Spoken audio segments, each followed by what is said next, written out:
Hello, all you legal-minded friends. You're here because you know information is power. So in today's video, we're going to talk about two cases. One was in America and one was here in Britain. And they had very similar incidents that took place with falsifying prison records, and a lot of other things we're going to find out were very similar, but they had very different sentencing outcomes. So yeah, let's get started. So before we end this video, I'm going to be asking you to see if you can guess what sentencing these guards got. The one in America, you're going to find out about, and then I'm going to give you an opportunity to guess what happened to the guard in Britain. So the first case we're going to talk about happened on the 19th of February 2024. A British Crown Court sentenced an OSG, that's a prison support worker, who worked for the prison service, and their responsibilities are to support the smooth, safe running of the prison. And on the night of 7th going into the 8th of June 2018, there were 3 prisoners that required safety checks due to their risk of self-harm. One of those inmates was required to have intensive checks, so they wanted 4 checks within an hour. This is to provide the vulnerable inmate with support, companionship if needed, and to make sure they are safe. Now, the notorious high-profile inmate in America, Jeffrey Epstein, was also classified as a high risk for self-harm. So let's listen to a short clip of what happened in America, then we'll discuss the similarities in Britain. At a federal prison in Manhattan, Jeffrey Epstein was supposed to be checked on every half hour. Instead, prison cameras reveal the accused sex trafficker went unchecked from approximately 10:30 p.m. August 9th until 6:30 a.m. the next day, when he was found dead in his cell, according to federal prosecutors. In fact, during that time, no one entered the unit where he was being held. The official cause of death remains suicide. Now the 2 guards who were on duty that night face criminal charges, falsifying records and conspiracy. According to the indictment, Michael Thomas and Tova Noel sat at their desk, browsed the internet, and moved around the common area. For 2 hours, they appeared to be asleep. One of them had worked a double shift, 16 hours straight. Both pleaded not guilty. When Epstein was discovered, prosecutors say, Thomas told the supervisor, "We didn't do any rounds." Epstein was being held in an 8-person special housing unit in a cell just 15 feet away from the officers, put there because there were concerns he may want to take his own life after an apparent failed suicide attempt 2 weeks before. So what are the similarities? In England, at Her Majesty's Prison in Hewell, which is a multi-security prison, and if you want to know what that means, I do discuss the different prison categories in my video, What Life is Like Behind Bars. And you can see it on the screen there, so check it out. I'll leave it in the description area below. So just so you can picture it in your mind, this prison has over 1,000 inmates across 6 house blocks. The OSG is responsible for house block 3 that we're talking about. And he was working between the hours of 9 p.m.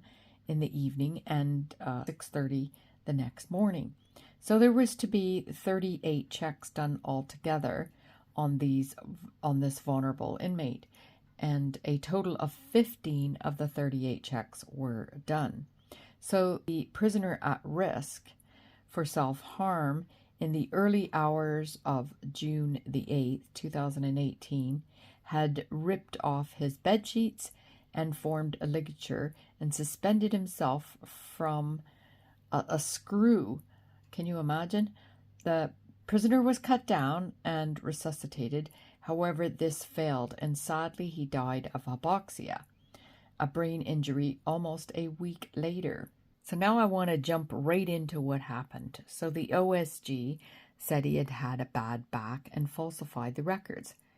After this, the OSG was originally charged with gross negligence, manslaughter, though following the legal arguments, the judge directed the jury to return a not guilty verdict on the more serious charge because the court did not feel that the prosecution met the criminal standard that the OSG made a substantial contribution to the inmate's death. So the court can do that if they feel that the prosecution hasn't met their burden, and they can instruct the jury to come back with either a not guilty verdict, or they can instruct them like what this judge did. And I've done a video on this if you want to check that out.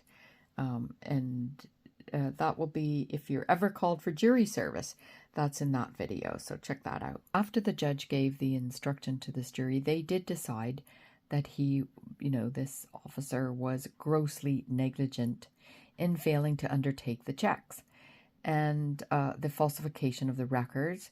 And the court said at sentencing that there was no sentencing guidelines in respect to this sort of offense. However, let's look at what the courts decided in America, then I'll tell you what happened in England. 2 jail guards who admitted to falsifying records on the night Jeffrey Epstein killed himself won a federal judge's approval on Tuesday to end the criminal case against them and let them avoid prison. The defendants, Michael Thomas, seen here leaving the courthouse last year, and Tova Noel, had been accused of falling asleep, shopping online, and checking sports news rather than checking on Epstein every 30 minutes at the Metropolitan Correctional Center in downtown Manhattan. The agreement requires Noel and Thomas to serve 6 months of supervised release and complete 100 hours of community service. They must also cooperate with the probe by the U.S. Department of Justice's Inspector General looking into the circumstances surrounding Epstein's death. So in that clip, that was, obviously in America, and we saw that it was very similar. There were supposed to be checks every 30 minutes. In addition, we found out that the incident took place between 10:30 p.m. and 6:30 in the morning, very similar time frames. The difference was in America there was 2 prison guards and they carried out no checks on Epstein. So we just heard in America they dismissed the criminal case against the guards to avoid prison time, and they must do 6 months supervised release and 100 community service hours and participate in the inquiry. What do you think the OSG worker got in England? While you're trying to guess, put it in the chat. I'll be reading you the aggravating and mitigating factors. If you want to know more of what, aggravating and mitigating factors mean, check out the video I did on Lori Vallow Daybell. So the judge considered 4 aggravating factors, essentially that the safety plan for the inmate was the most important part of his night. Failing to conduct these checks increased the risk. The scale of deliberate non-compliance with the safety plan, and lastly, the dishonest action of falsifying the log. And I just want to explain what an aggravating factor would, make it more egregious, is because if you falsify a log, you're physically doing something to say something happened, which it didn't happen. So, there's no chance you can say, oops, I checked the wrong box. If you've also written a false narrative, like, yep, inmate was snoring, even though you hadn't physically checked on the inmate. This would be an example of deliberate and non-compliant. So you can see how it would be harder to say, oopsie, I ticked the wrong box. So now let's look at the mitigating factors the judge considered. So this is what the judge considered: that the guard was a former police officer for over 30 years prior to joining the prison service, and he was of good character. His employment record was excellent. However, he did suffer a bad back, and the judge accepted this would lead to cutting corners. And the judge considered that, the case had taken over 5.5 years, and this delay from being charged until sentencing meant that this was hanging over him and his family for a very long time.